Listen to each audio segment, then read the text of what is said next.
Welcome everyone, and thank you so much for joining us for today's webinar. This is a Career by Design webinar offered by the Alumni Relations Office. My name is Michelle Rapp. I am the Associate Director of Alumni Career Strategy, and my role is to organize career development, a wide range of career development programs for alumni. I'm so excited to have Melissa Alvarez Mangual here with us today to share her research and professional expertise. I'm also excited to have her dissertation advisor, Dr. Tova Sanders, here to introduce her. Dr. Sanders is Associate Teaching Professor in the Doctorate of Education program in Organizational Leadership Studies at Northeastern. I will turn it over to you, Tova. Yes. I can turn my audio on. It is wonderful to see all of you here. And I really feel honored to be introducing Melissa. Melissa and I worked really closely for a number of years with her research. She has a wonderful passion for women and for empowering people within organizations. As her introduction said, she has worked with multiple global organizations, both nonprofits and higher education. And it's really been committed to promoting capacity work both for individuals and for organizations. Melissa and I worked together when she was also working full-time, and she was working for the Nature Conservancy as the senior manager of learning. And so like many of our students within the EDD program, and specifically within OLS, she was a leader of learning at multiple levels and in multiple places, which led her to this wonderful study. So without any further ado, I just wanted to congratulate Melissa on her work, both inside and outside of the program. She's a true scholar practitioner who's making a difference in the world, and we're proud to have her as an alumni. Thank you, Tova. That was beautiful. I appreciate it. It's been a real pleasure to learn from you and with you over the years when I was in the program. And I appreciate you taking the time to do this introduction and participate in this workshop. So hello, everyone. Welcome. I am, as I've been introduced, Melissa Alvarez Mangual. I have been doing work in the nonprofit sector for about 20 years in learning and organizational development. And I've been really intentional about placing equity in the center of my work, whether it was part of my job description or not. And I think it's important to share a little bit about me and my identity and how to this work so you can understand why I would even explore this. So I am a Puerto Rican woman. I was born on the island and raised in Chicago, where I'm sitting right now in my home office. I was raised by a single mother who did a tremendous job modeling to me the importance of persistence and lifting others up along the way. And my passion for working to affect change is really rooted in my upbringing and my relationship with my mother and other really strong women in my life. As far as my interest in the experiences of women of color in executive roles, particularly in the nonprofit sector, is concerned, it's in part because I had the privilege of reporting to and being mentored by some pretty incredible women of color throughout my career.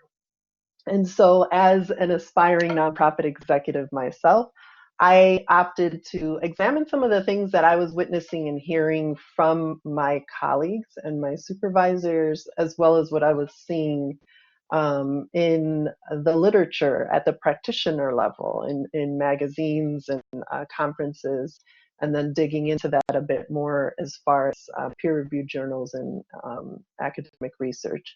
So my study focused on exploring how nonprofit executive women of color experience their identities when they're working with key stakeholders. And by stakeholders, I'm talking about donors, board members, other leaders, those kinds of folks. Because that's what came up in the conversations that I had with these executives. Although initially going in, I was thinking about stakeholders in the full scope, including clients. Unfortunately, those things didn't bubble up in my conversations. And I also wanted to look at how their identity experiences were had when they were trying to make decisions on things, whether or not it was even something that they had to consider. And so I conducted my research, which involved interviews about this time last year. And I defended in March and graduated in May, with much thanks to Tova Sanders. And so that's a little snapshot of who I am and why I did this work. And I'd like to just jump into talking about what I hope to do in our time together today. But before I do that, I want to take a poll and get a sense of who's in this space. So you should see a little poll option pop up for you. And if you would make a selection that represents who you are.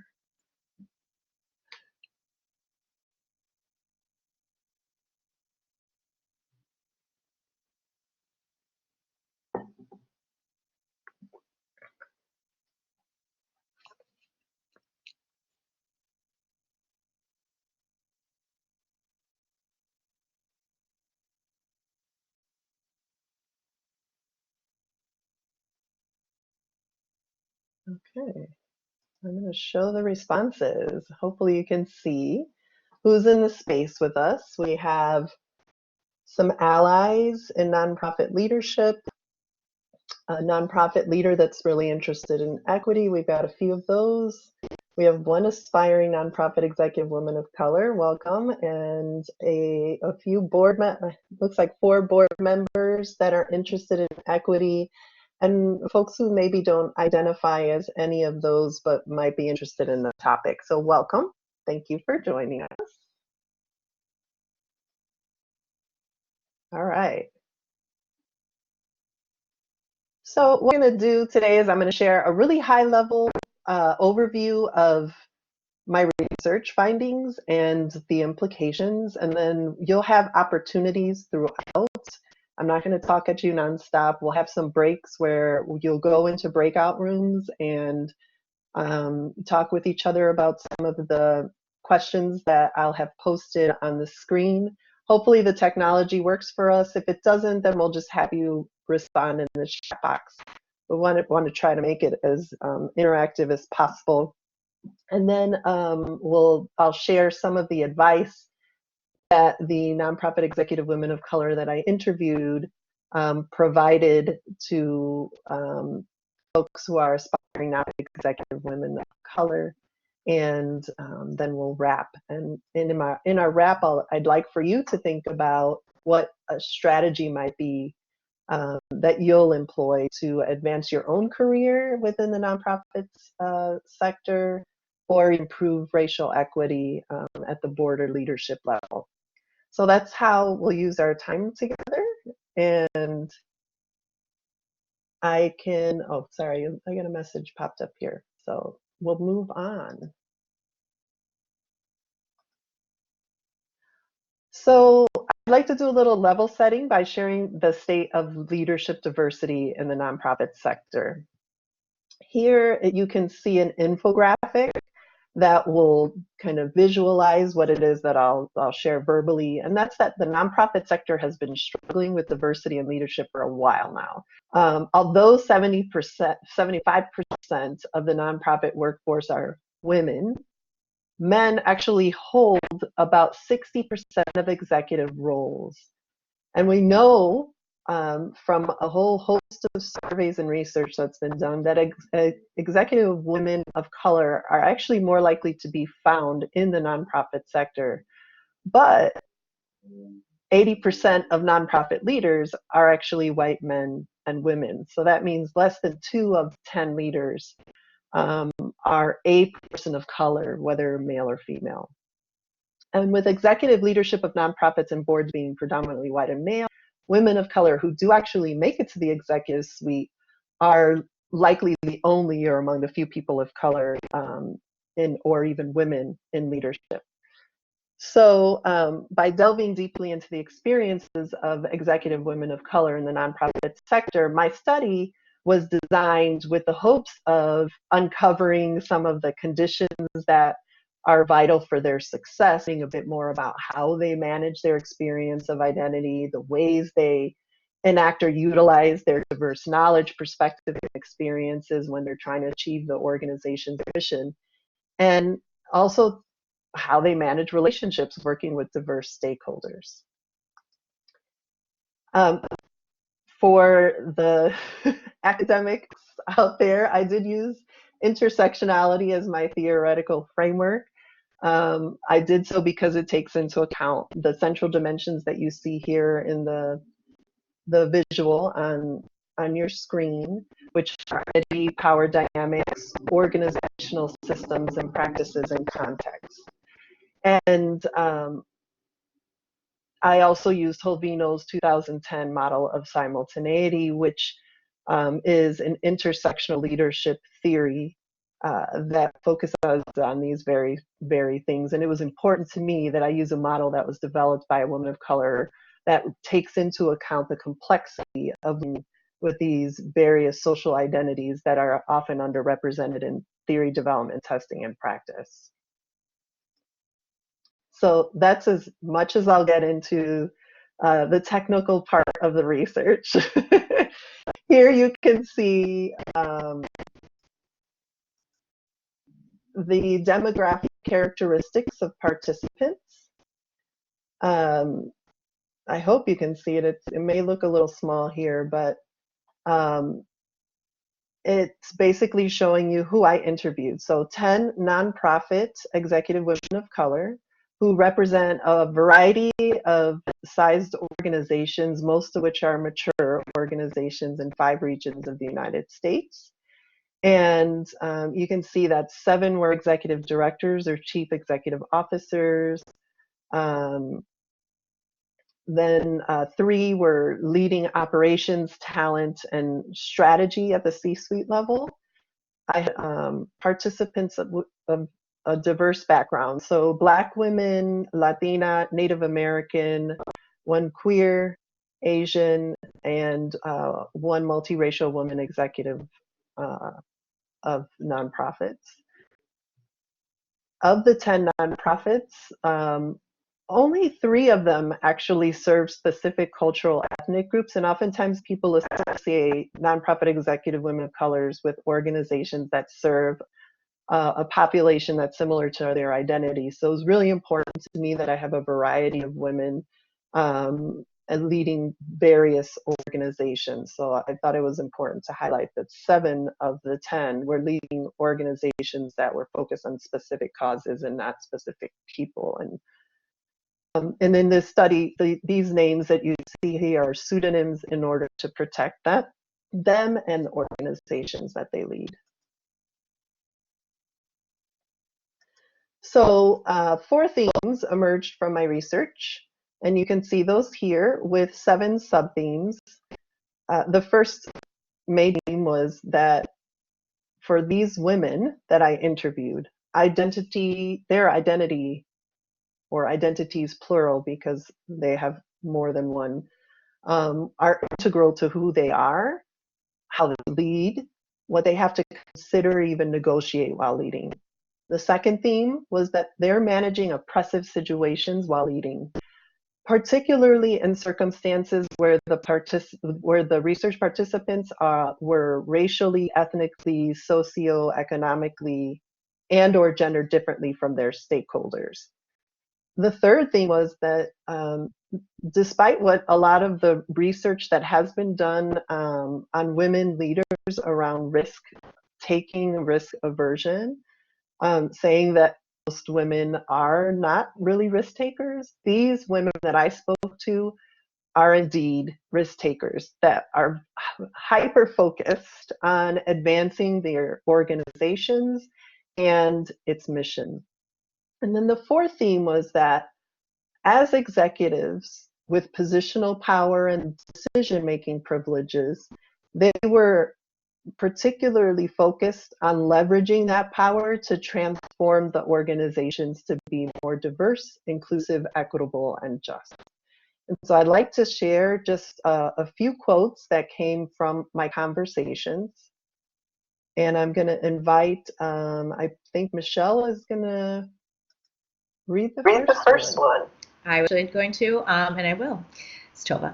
A question I always ask myself in situations where I feel a little insecure always is, how would an old white man deal with the situation, right? I ask that question a lot. Or, how would an old white man be received in this exact same context? I think all women of color actually probably have to deal with some level of not wanting to come off as bossy and bitchy and taking up too much space, while also having to be a little bit louder and a little bit more assertive just to get the basic modicum of space. It's sort of like doing both of these things at once.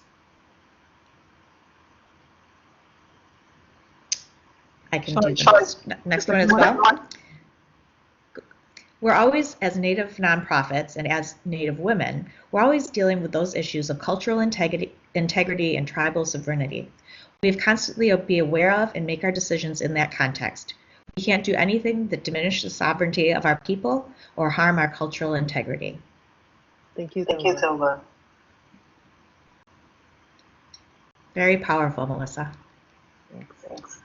So in this first theme, identities as integral, 7 of the 10 nonprofit executive women of color that I interviewed shared ways in which their identities are interconnected, inseparable, and central to how they approach decision making, as you heard in the 2 quotes that you heard from Tova. And they shared the ways in which they must tend to their identities and interactions when leading in order to refrain from fulfilling stereotypes and also in order to dispel them as a form of self-preservation and even a mechanism for protecting others, not just themselves.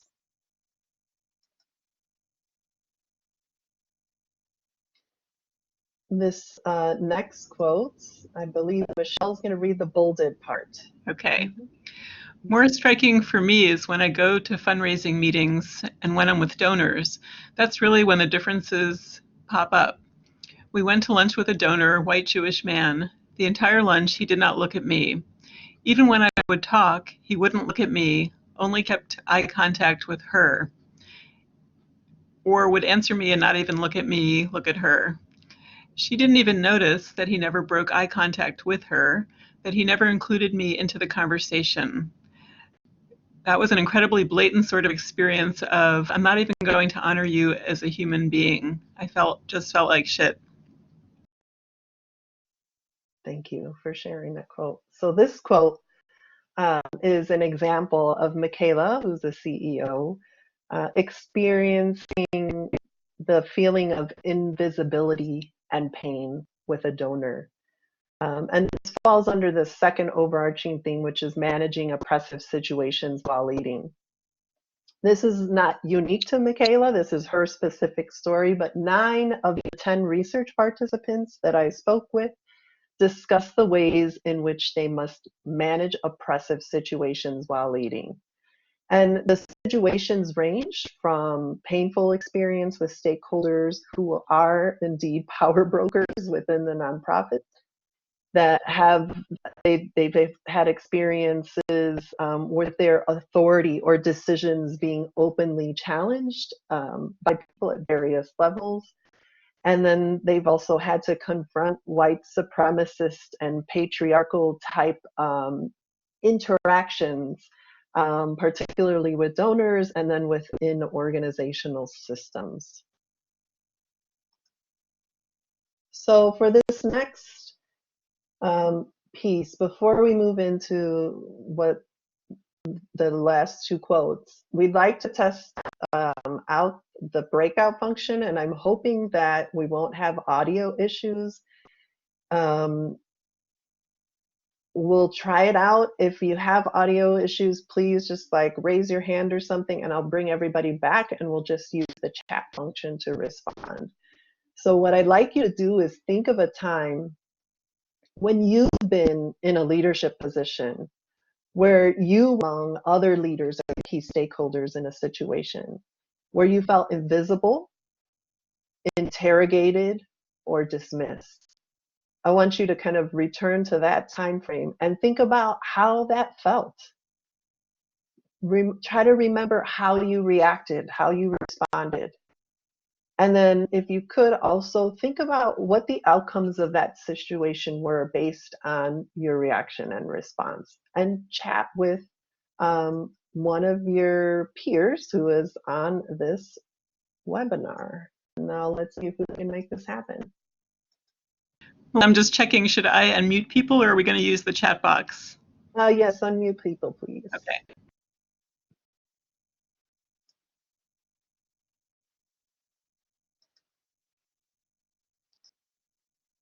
Okay.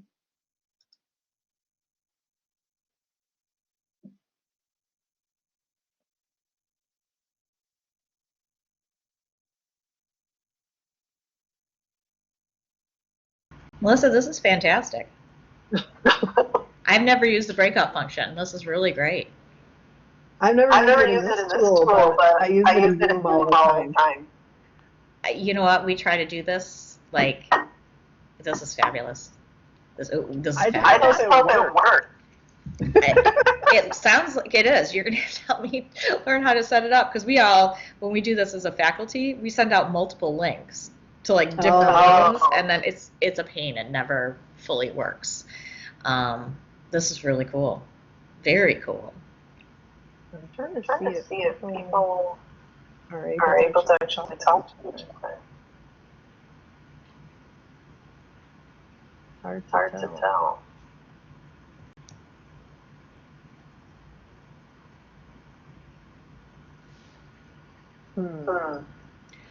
It looks like they were.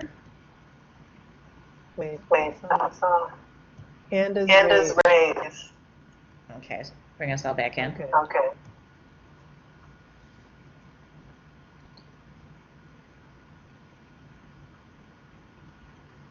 Okay, so I'll put this back then. Wait, I see a microphone. And I can join a group to see if it's working. Yeah, I think that would be great.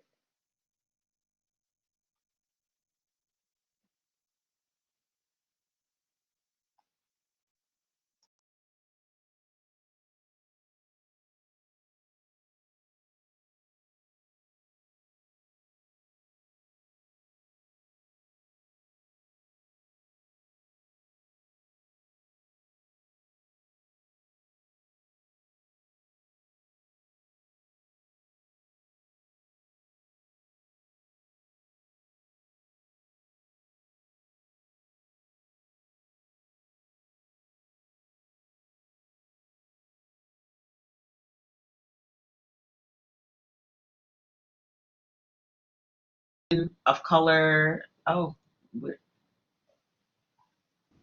Hi, everyone. It looks like we're having some audio issues in most of the groups. So I brought everyone back just to avoid people sitting in silence for 5 minutes, and I apologize. If anything, if you'd like to share your experience, audio is working, I would welcome people to share, or you can write something in the chat, and we'll give a minute for that if you like. And the chat menu is located on the bottom of the screen if you click on the purple arrow, and then it'll give you a menu, and there's the bubble for chat. And Lisa, I did go into some of the groups and some were working. So some were. Okay. Just to let you know, it's cool. Yeah. Yeah. If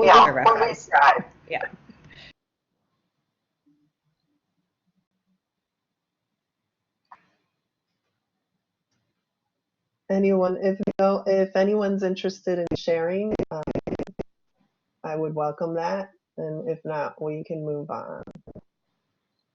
Hi, it's Kim. Can you hear me? Yes, I can. Hi. Yes, it's Kim Avery. Hey, thank you for this webinar, and thank you, Dr. Tova, for sending the invite. I'm thoroughly enjoying this. As it relates directly to my problem of practice as I pursue, really understanding women of color and how they navigate in executive level positions. But personally, I have been in situations as such where I felt invisible. And also, I felt it was a situation where I was asked to make a decision, a pretty impactful decision within corporate America. And I did all my research. I made sure I evaluated all options. I took my time. But when I presented my findings, I did feel very much so interrogated. The environment of the room was heavily male, white male dominated. So, I kind of knew walking in that I was, kind of visible but invisible. But to have my judgment questioned, knowing I put all my work and time, effort, and into the project, really made me feel integrated. Not send the email that you just sent because other students were invited, but it's fine. I'm sorry, can you mute yourself if you're not speaking? Kim was sharing something pretty Email to important. additional students on student government without us knowing. It's fine either way. It's not like the worst thing in the world, but Michelle, you know, you're that- mute that person. She said someone who wasn't already invited, I guess, would be it. So the question still stands, but a couple other people on student government. But that was really it. That was, my feelings It's of just sounding feeling like- interrogated and also dismissed. I don't know. That's new. I'm going to send it. Okay. I'm good. Okay, I would like to thank you, Kim, for sharing that. And I'm sorry you were interrupted by whomever was unmuted. It's almost an example of how sometimes multitasking can be disruptive when you're talking about sensitive things like this. So I would ask that you mute yourselves and just take a pause from the everyday work realities and be fully present if you could. Kim, thank you for demonstrating exactly what I heard from so many women. It's not necessarily just feeling invisible or interrogated or dismissed. Sometimes it's a combination of all of those things. And as women and women of color in particular, those people who I spoke with shared how much effort they have to put into preparing for presentations to boards in particular because of the constant kind of feeling of being cross-examined in those spaces whenever something is presented to them that is different from the usual kind of way of doing business. Melissa, I'm going to give you some chat box. I'll just monitor the chat box a little bit because Margaret asked a wonderful question about what the research revealed or other experienced about women dismissing women. And I know you did come across that, and to give Margaret some credit. I did. Yes, that's a great question. So I did speak to only one of the 10 women brought this up in our conversations. It mostly was coming from particularly white males in the boardroom and donors. But there were cases where other people of color and women were second guessing the executive woman of color publicly in certain spaces. Are you able to hear me? Yes, you're great. Okay, I see a message from Melissa Taylor that she can't hear anything, so I wasn't sure. And then I had a conversation with another executive woman of color who shared how an experience with a white female donor was quite painful in that she was talking to her about putting her two Black sons in school and having to be really thoughtful about where to ensure that they were in a safe, healthy work environment. And the donor responded with this comment, and this donor had adopted Black boys herself, that she understands that black boys are a problem all over the world. And that was absolutely painful for the executive who had that conversation with her. And then there were some other instances where women were not particularly supportive, but most of what came up really was focused on white male experiences in the boardroom and with donors. And so I'm going to move us along to the third quote and invite either Tova or Michelle to read just the bolded part of this quote. I'll follow directions as Tova. We just finished a strategy, a total shift in paradigm. The question we had to always be asking ourselves in our business model is based on how do you get more people to volunteer? But that's not the right question. The right question is, how do you create an ecosystem where it's easier for people to act on their own agency to solve problems? The world has changed. We really need to look at civic engagement in all of the ways that people engage and recognize that they can solve problems through a number of ways. We got board approval. We had over 100 people that we engaged over a 9-month period. So this was not an idea that I just sort of pulled out of my ear. It was from doing research in that environment. Thank you, Tova. So that's a quote, one of many that came up for the third theme, which was taking risks to advance the organization and its mission. 9 of the 10 participants shared some risks that they took that were pretty intentional in both serving the mission of the organization and advancing it. And here, Audrey, I don't think you can see her name on here, but she's a CEO of an organization that's been around for over 30 years that has done the same thing for 30 years for the most part in terms of how it sees the organization's mission and the question they're trying to, find answers for and solve. And excuse me, as far as like the 9 of the 10 participants, they were talking specifically about the risks that they took being both situated in the gendered race form as women of color taking that kind of action and in an organizational strategy, policy, or practice form. And you can see that in this example. What you don't see in this quote is the conversation that led up to and after, where Audrey spoke specifically about how, as an African American woman CEO, much like Kim shared, she had to do her due diligence going in before, even during, and after moving this change along, in part to avoid stereotype threat, and then also to just be ready and equipped to handle the kind of challenges that she would face with the board, who of course would be the final say on whether or not they would take this new approach to the work.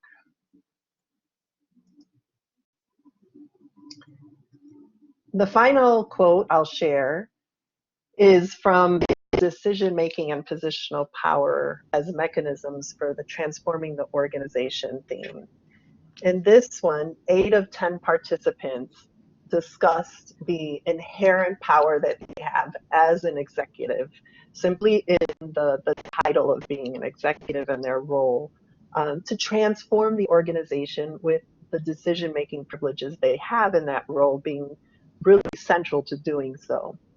And I'm going to set a little context before you hear the quote here, because I think it's important to note that in my conversation with Marissa, who is an executive director, she shared how her knowledge and experience wasn't always valued until she got that title of executive director, and that she would often be kind of dismissed or ignored when she would, present ideas or offer herself up to serve as a panelist at a conference.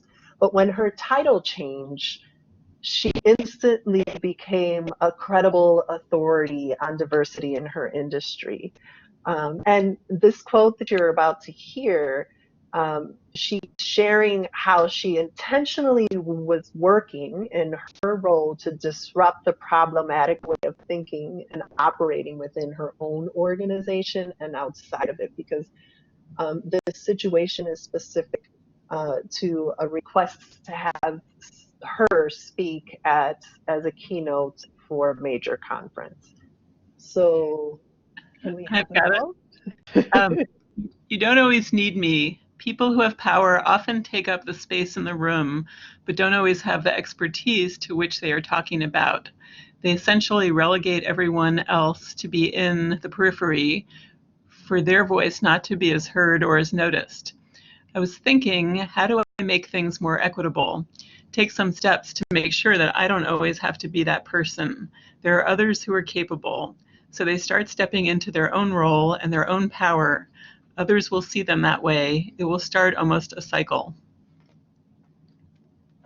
Thanks, Michelle. So here, Marissa's sharing her thought process in this, and the decision that she made and the actions, I think, demonstrate one way that we could, anyone who's in a leadership role could kind of disrupt the cycles of oppression and inequity that exists in the workplace, even in thought leadership.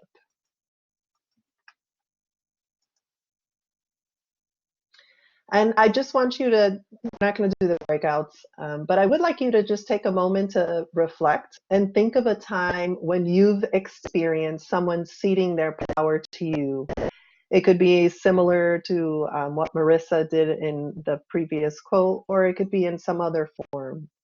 And I'd like for you to think about, how did they do that? What was it for you? And then if you don't have an example for yourself that you've experienced firsthand, if you've ceded your power to someone else to enable them to be heard or valued, think about that and what it is that you had to do, and just jot it down. And you can jot it down in the chat, or you can jot it down in on a piece of paper next to you.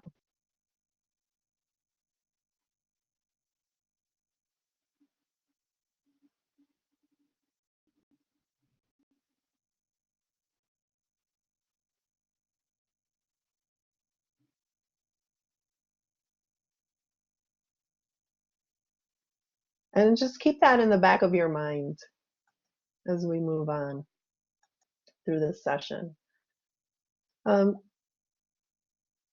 So it looks like did I miss a slide here?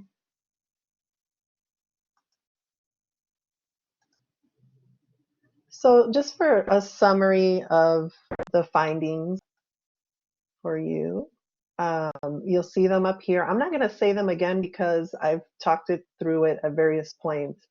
But a couple of things that I do want to highlight is that many of the women that I spoke to, they talked quite a bit about having to manage differences in the workplace, across things from identity to communication styles and expectations. And that's not unique to nonprofit executive women of color, but that compounded with having to kind of manage their identities in a somewhat oppressive organizational system with the board of director control and donor relationships, often takes a toll on them.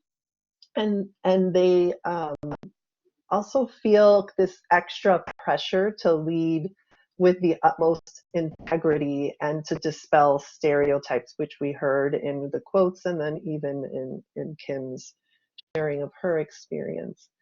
And the other points here, I think I've covered pretty much. The fourth quote, the fourth bullet, I think is a little bit outside of what I've shared in terms of quotes, in that some of the participants really had to be intentional in engaging in courageous conversations and actions. Marissa's was a courageous one because she declined the invitation to present, and lifted up someone else who was in a lower position within her organization to serve in that function. And that can sometimes be perceived negatively, but she created that space for them and allowed them to be seen as an expert, and kind of challenged the norms of who is valued as a thought leader and leader in general. So some implications to practice. You'll see here, I'm not going to read them all, but there's some suggestions for what are some ways that we can start to change the reality of how nonprofits operate and the experiences of people who have who are underrepresented in leadership, particularly nonprofit executive women of color, and even some suggestions for white leaders who want to serve in an ally capacity, for some things that you can do to enable success for nonprofit women of color who want to move through the pipeline into the C-suite, and then also to support those who are already in the C-suite in an executive role. And I'd be happy to share this with you afterwards. Some advice for aspiring nonprofit women leaders of color that emerged in our conversations. There's 8 of them here.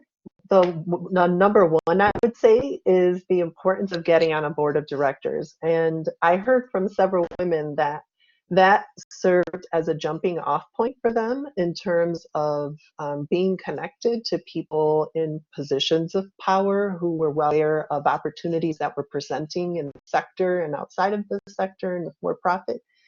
And when they were looking for talented executives of color as candidates, they oftentimes would refer someone who was on a board with them that they were familiar with in terms of their work ethic and contribution and strategic level thinking.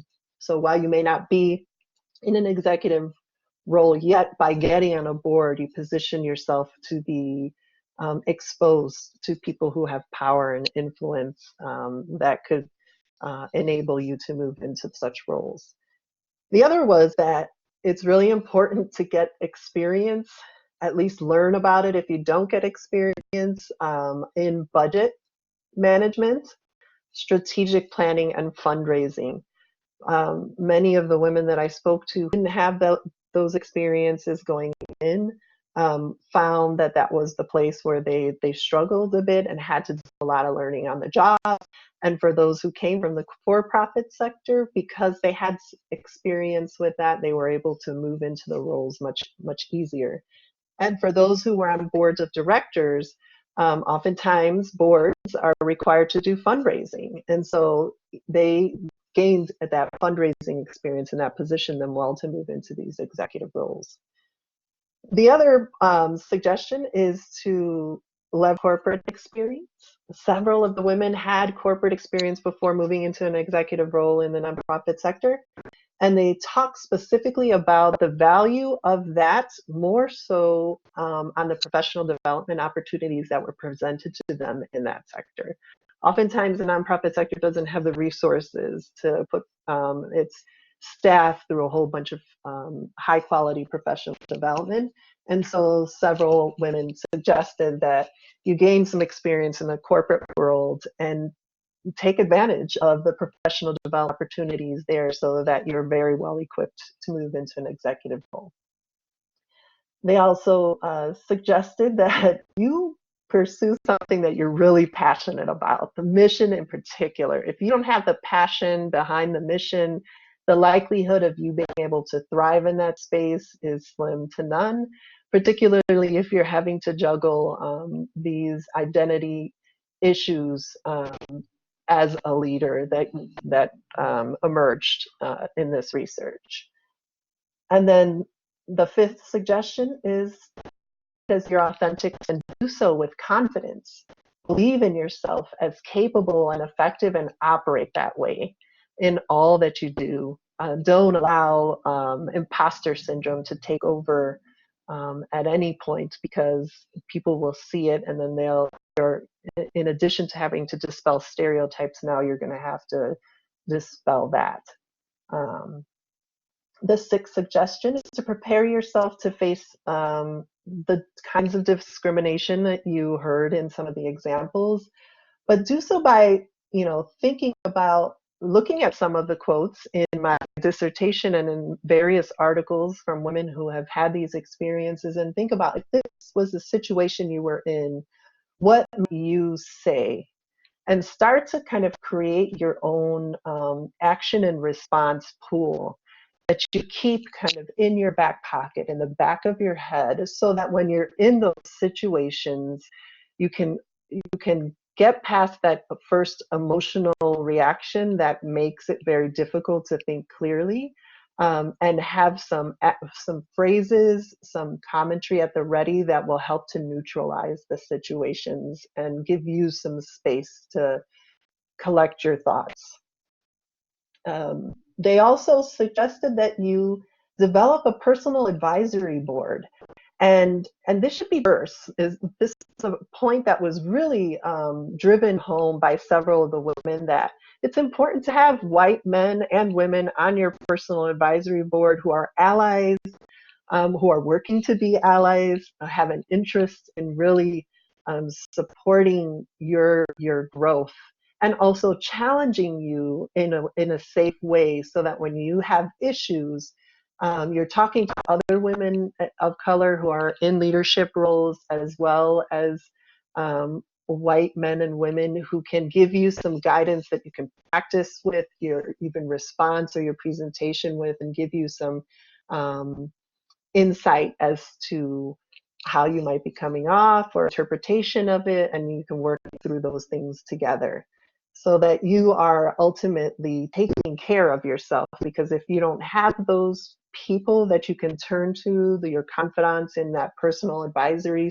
support system, you'll have a really difficult time. And they specifically said self-care and self-preservation have to be a priority. And while you may be passionate about the mission, you also have to be passionate about your own well-being, and be intentional about setting boundaries for yourself and taking care of yourself. So I'm going to pause and invite questions. And if you don't have a question, I have a question for you, and you can feel free to think about that and write something up in the chat. I'd appreciate it, but I welcome any questions.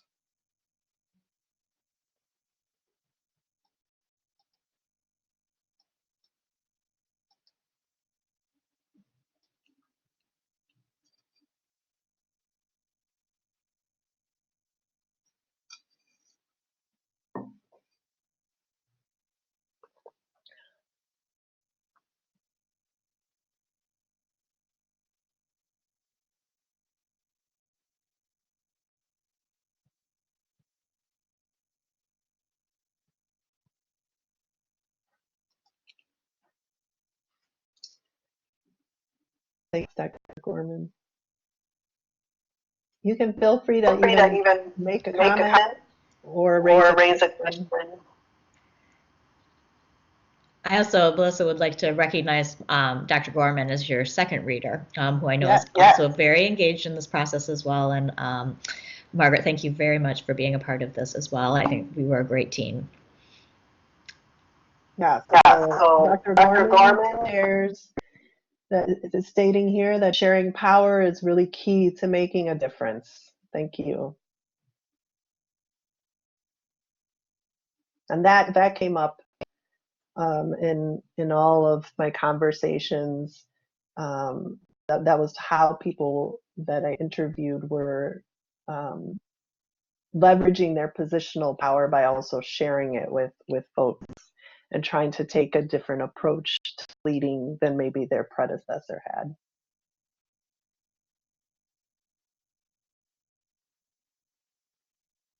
Thank you, Kim and Michelle. Michelle says she appreciates this outlook and the comments shared in the presentation, that they were too real and hit home. Yes, thanks.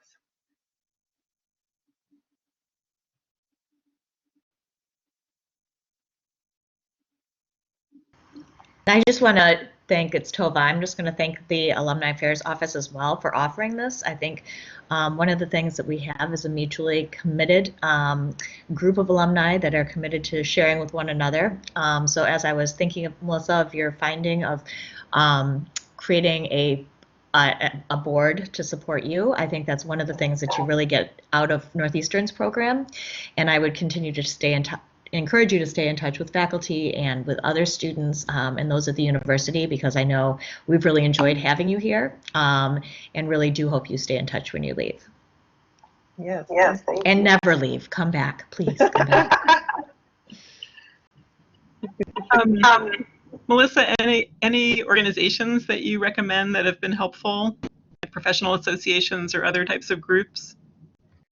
Yeah, so the Alliance for Nonprofit Management has been really intentional over the past 2 years about starting to dig into racial equity and power issues in the nonprofit management field. And I've met several people. I presented there 2 weeks ago, and I've met several leaders of nonprofit centers throughout the US and foundations who are starting to look at this more specifically and thinking about how to create some support systems for aspiring nonprofit executive women of color. And so I'll be partnering with them. And if you have an interest in learning more about that, I have my email up here. You can reach out to me. And as we start to shape those things up, I'd be happy to connect you to those opportunities.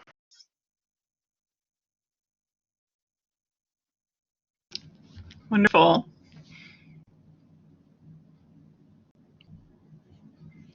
And we have another comment from Dr. Gorman, which is that rotating opportunities and being intentional to reach out to others to collaborate help us make a difference.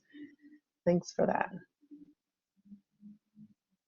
So I think we're close to our scheduled end time, so I'm going to go ahead and wrap. I do have my email here if you're interested in partnering to do any continued research or have conversations about what else this research might result in.